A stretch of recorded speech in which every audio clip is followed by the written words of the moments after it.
Nobody ever told you the truth. Happiness is not something that finds you. It is something you must fight for every single morning before the world gets the chance to take it away. That is the great deception. And most people never see it coming. They wake each day believing that joy is a reward, something earned at the end of a long road.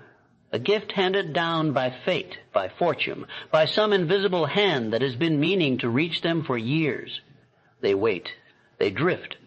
They sit in rooms with windows facing the world, and they wait for happiness to knock. It never does. Not because happiness does not exist. It exists. It is as real and as accessible as the ground beneath your feet.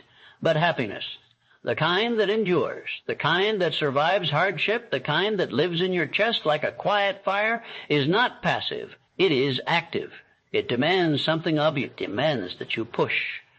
And most people do not push. They drift. Drifting is the silent killer of human potential. It is not dramatic. It does not announce itself. It creeps in through the small decisions.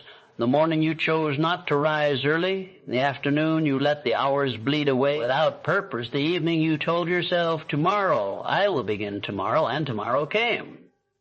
And you said it again. This is how a life disappears. Not in a single catastrophe, in 1,000 quiet surrenders. I have watched men of tremendous ability dissolve into nothing because they allowed their minds to wander without direction. They had intelligence. They had even some degree of talent. But they lacked one thing, one single defining thing, and without it all their gifts amounted to dust in the wind. That thing was a definite chief aim, a purpose so clear, so burning, so deeply planted in the center of their being that every thought and every action moved toward it, like water moves toward the sea. Without that aim, a man is adrift. He reacts instead of acting. He responds to life instead of shaping it. He becomes a leaf on a river he never chose to enter. Let me be direct with you. Right now, in this very moment, where is your mind? Is it here with these words, or has it already slipped to something else? A worry, a doubt, a memory of yesterday's failure? If your mind is drifted, that drift is not a small thing.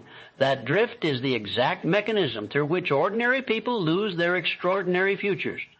The mind is the one tool you were given that can build anything. Kingdoms, fortunes, lives of meaning. But the mind, left untended, becomes a garden of weeds. And weeds, once they take root, crowd out everything else. Fear is the first weed. Not fear of danger. Not fear of danger. Not fear of death. Fear of criticism. Fear of what others will say if you dare to want something large. Fear is so quiet, so polite, that it rarely makes itself known. It simply sits beside your ambition and whispers, "Are you sure?" And the whisper is enough. It is enough to stop a man before he ever begins. And here is what makes this fear so dangerous. It wears the disguise of wisdom. When you hesitate because you are afraid of what others will say, you do not tell yourself, "I am afraid." You tell yourself, "I am being practical, I am being reasonable, I am being careful." But practicality does not make a man small. Fear does.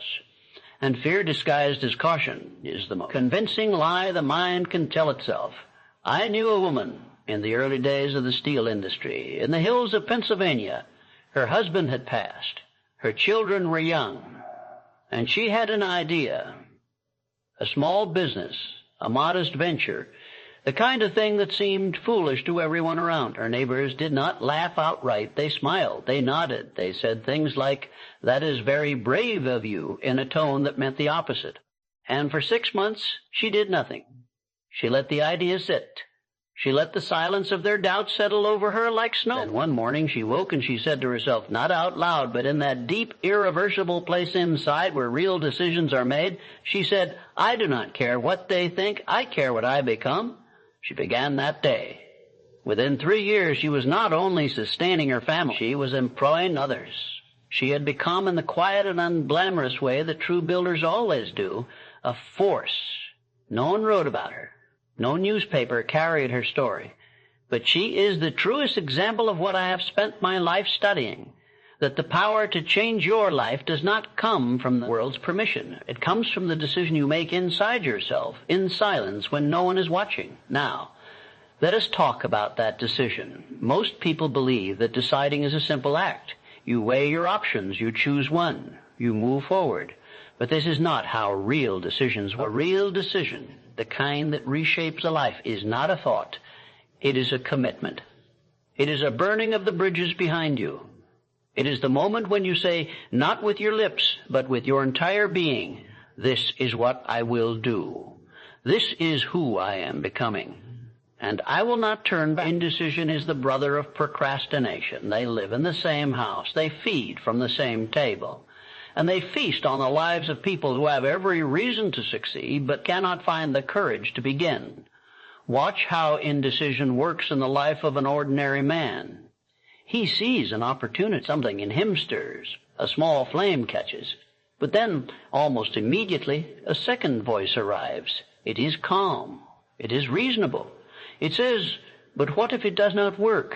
What if you fail? What if you lose the little you have? And the flame, which was just beginning to grow, flickers, and the man does not act that day. He thinks about it, he turns it over, he discusses it with others who offer their own doubts, and the doubts pile up like stones on a grave.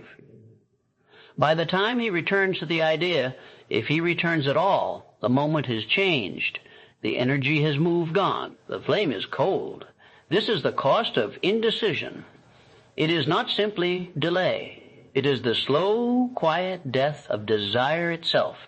Thomas Edison understood something about beginning that the rest of the world did not. When Edison first conceived of the idea that would become the electric light, the idea that would reshape civilization, he did not sit and contemplate it for months. He did not ask for opinions.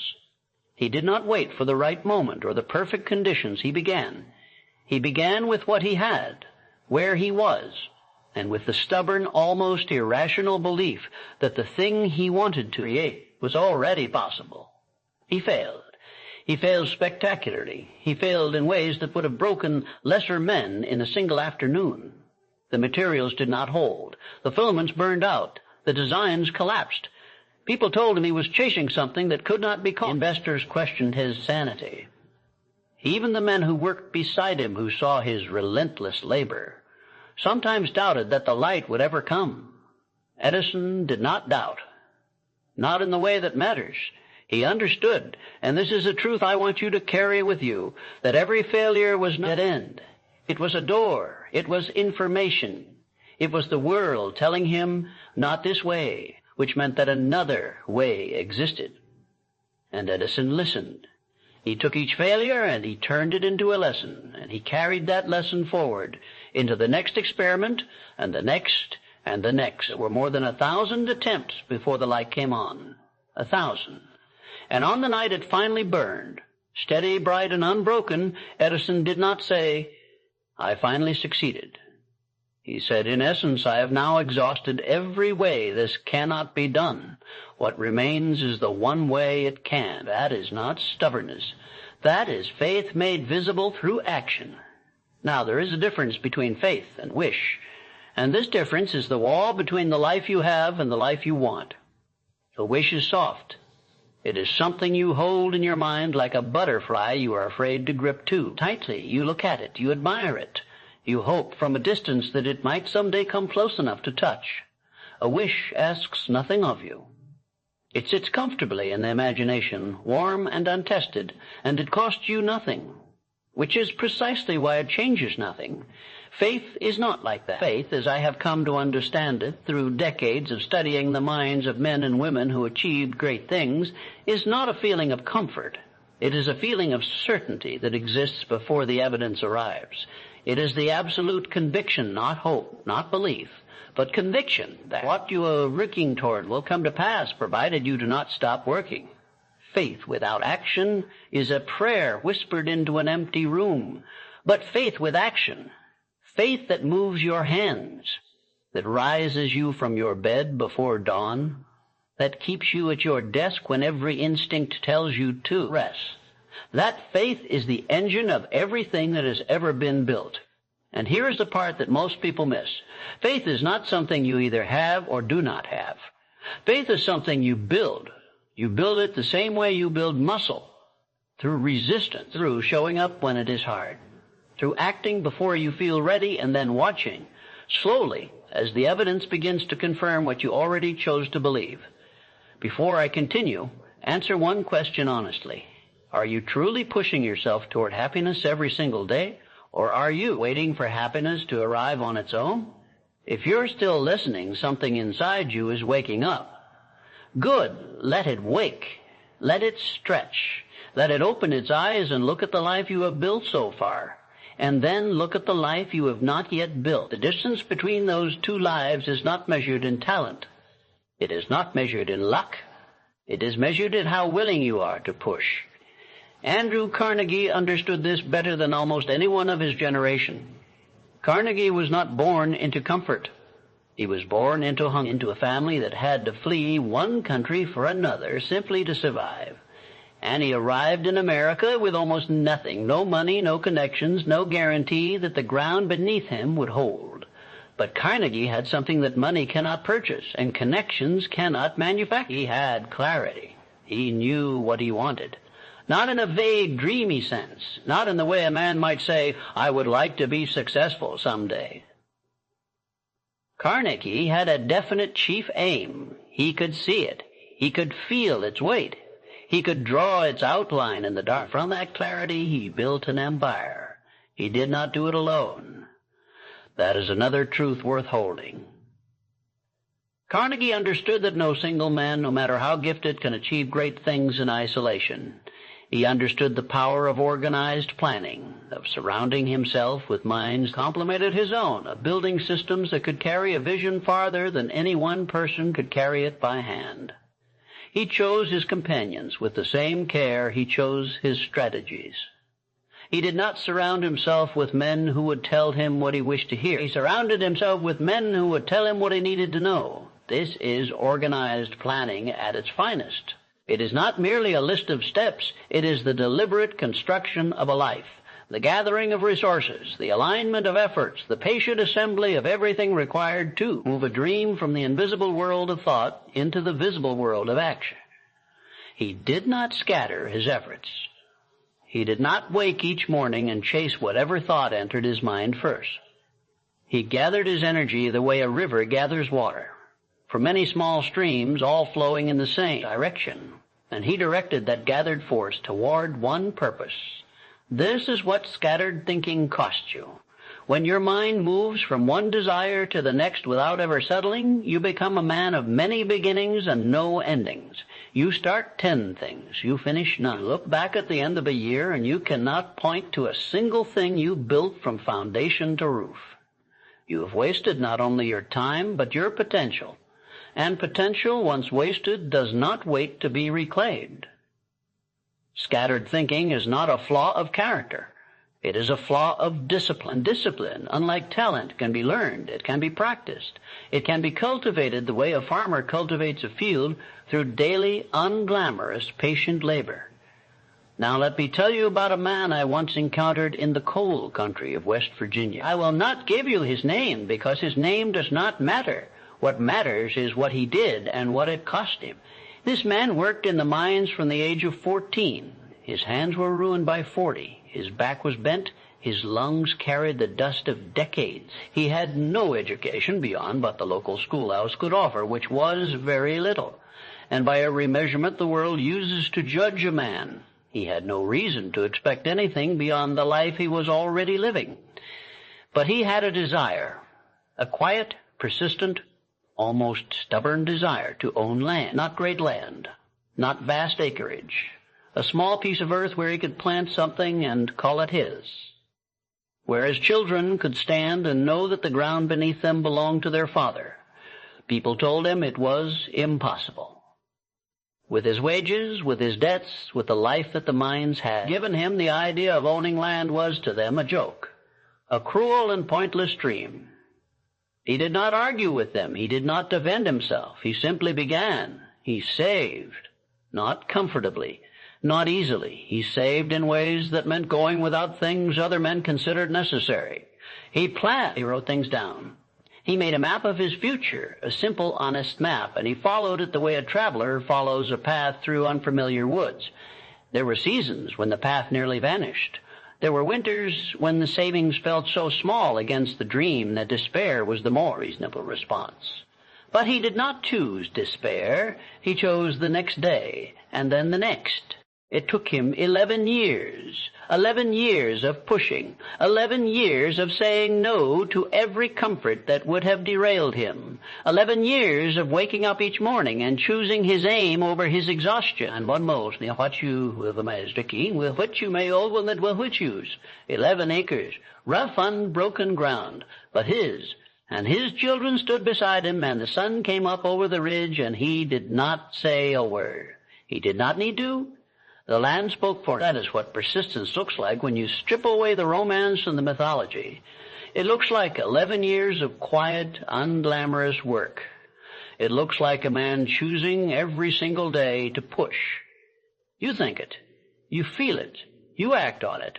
You become it. This is not philosophy. This is mechanics. The mind is not separate from the life you live. The mind is the factory from which your life is manufactured. Every thought you think is a blueprint. Every feeling you carry is a material. Every action you take is the assembly. If the blueprints are unclear, the building will be crooked. If the materials are weak, if your feelings are dominated by doubt and fear and resentment, the structure will not hold.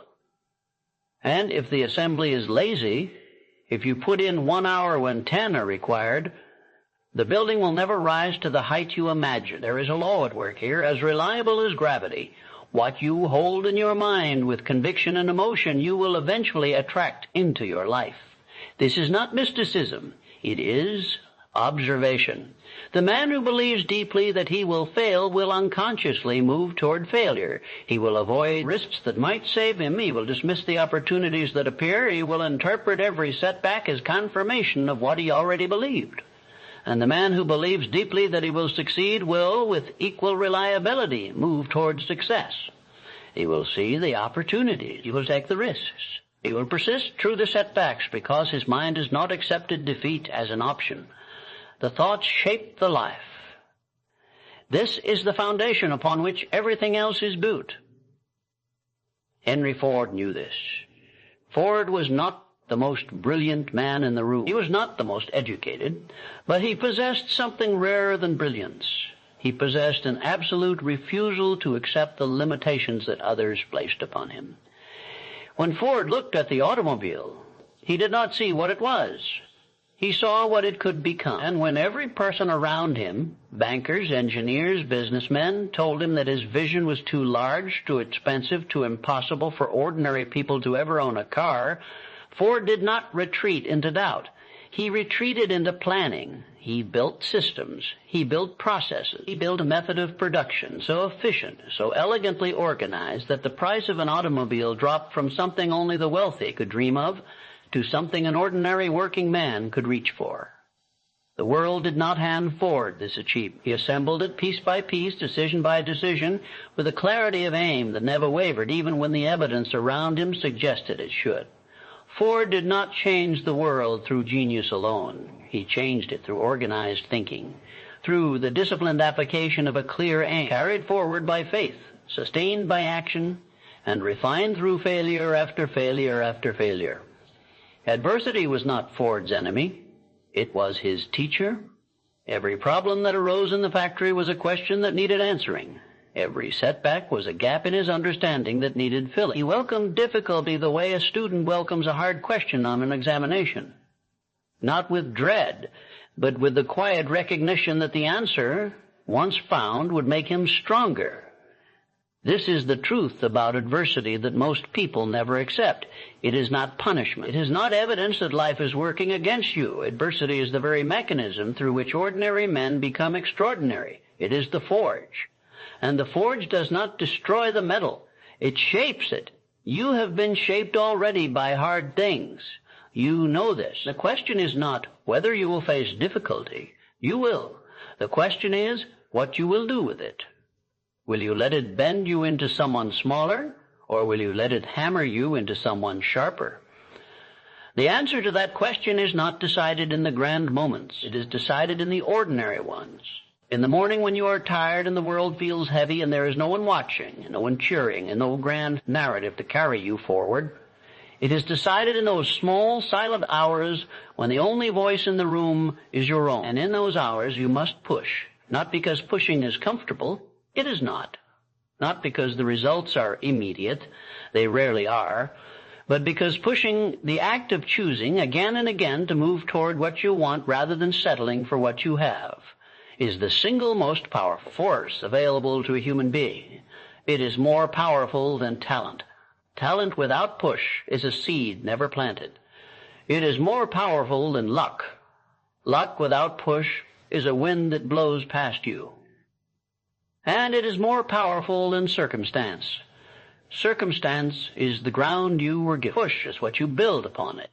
There is a man inside you, or a woman, if that is who you are, who has not yet been fully awakened. That person has been sleeping, not because they are weak, not because they are lazy, but because no one has ever told them, plainly and without apology, that the life they dream of is not a fantasy. It is a construction, and construction requires work, daily work, unglamorous work, the kind of work that no one applauds and no one sees, but it is the work that matters most. And here is something else I want you to sit with for a moment. Most people who fail do not fail because they lack the ability. They fail because their desire was weak. Desire, real desire, the kind that burns and will not be extinguished by inconvenience or discomfort, is the fuel that powers everything else. Without it, even the finest plan becomes a piece of paper. Without it, even the clearest aim becomes a whisper that fades with the morning light. Weak desire is the quietest enemy you have. It does not look like laziness. It looks like contentment. It looks like acceptance. It looks like a man who has made peace with his circumstances when what he has truly done is surrender to them. And surrender, dressed in the clothing of peace, is one of the cruelest disguises the mind can wear. So ask yourself, and ask yourself with honesty, the kind of honesty that does not flinch. Do you truly want what you say you want? Not casually, not politely. Do you want it the way Edison wanted the light? The way the miner wanted his land? The way Carnegie wanted to prove that a man born into nothing could build everything?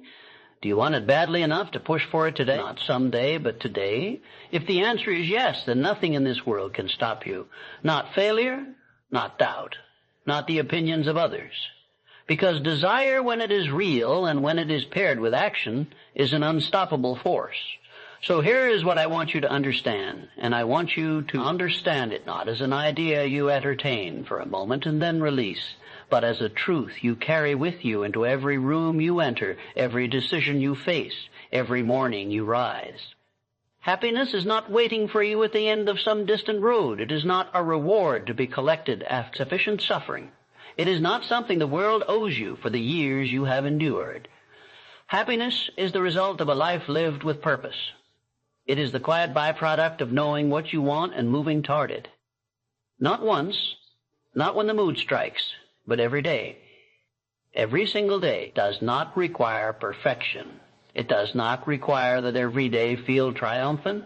There will be days when you push and the ground does not move. There will be days when you act with all the conviction you possess and the result is silence. There will be days when you question everything, your aim, your ability, your right to want what you want.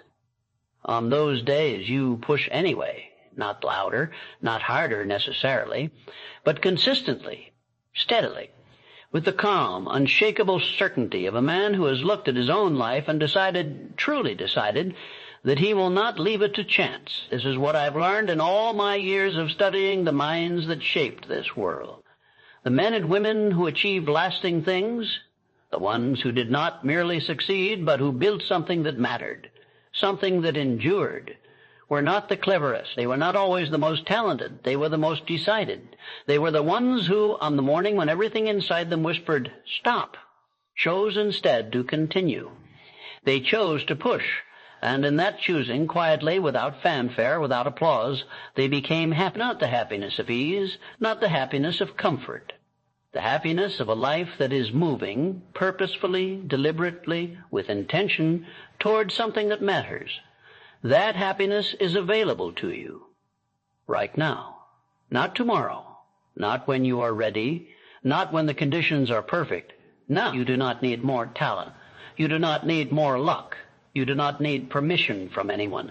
Not from the world. Not from the people who doubted you. Not from the voice inside your own mind that has spent years telling you that you are not enough. You need only one thing. You need to decide. And then you need to push. Quietly. Steadily. Every day. The world will not always notice. The road will not always be clear.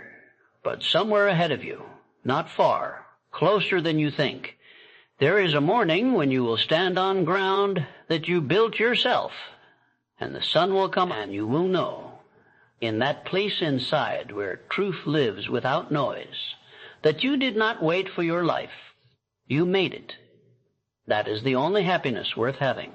And it begins, it has always begun, with the push. If these words have stirred something in you, if you feel that quiet thing waking up inside, do not let it sleep again. Share this with someone who needs it, someone who is drifting, someone who is waiting, someone who, like you, might be one decision away from everything changing. And if you want more of this, more of these truths, delivered in a way that cuts through the noise, stay close. Subscribe. Come back.